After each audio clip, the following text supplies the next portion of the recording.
Welcome to Accelerator pedals. In this video, I'm going to show you how to easily test your 2000 through 2005 Chevy Suburban Accelerator pedal sensor. This is the power supply.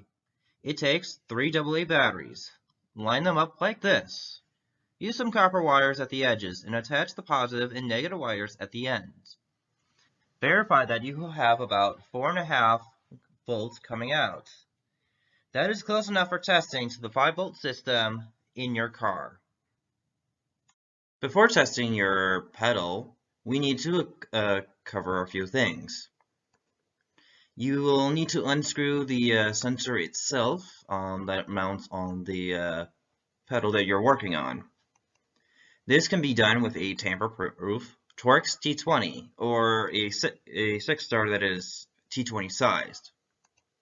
After being undone, you're going to use a flathead screwdriver to test the voltage by twisting it towards or away from you.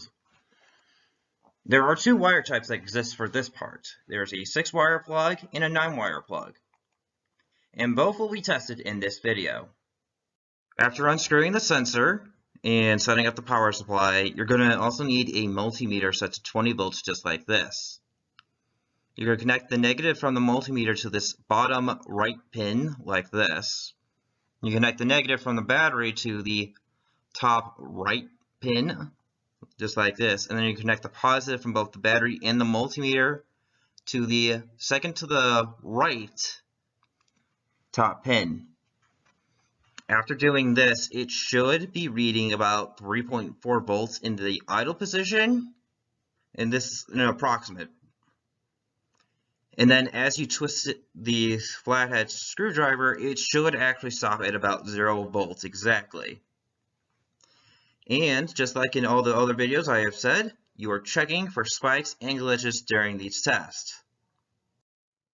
For the second potentiometer, you connect the positive from the battery and the multimeter to this bottom left pin, second from the bottom, and connect the negative from the battery to this middle pin, and the negative from the multimeter to this bottom second to the right pin.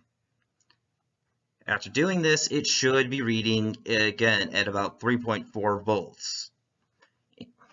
And it should, after you twist it in, it should be reading about 0 volts again. Remember to check for spikes and glitches during the test.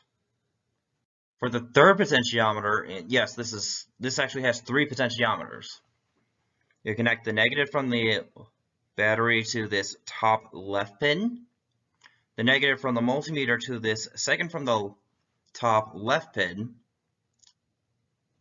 and the positive from both the battery and the multimeter should connect up to this bottom left pin. It should be reading about 2.9 volts at the idle position before you start twisting. And it should stop at about 0.6 volts at the end position. Remember, check for spikes and glitches during these tests. So in this example, you can see that we are pressing down on it slowly and letting it rise up. And it looks like that this is not having any problems. It doesn't have any glitches or spikes.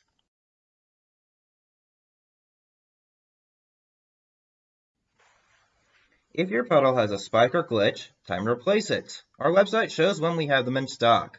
We ship them from Ohio and we'll send it out right away.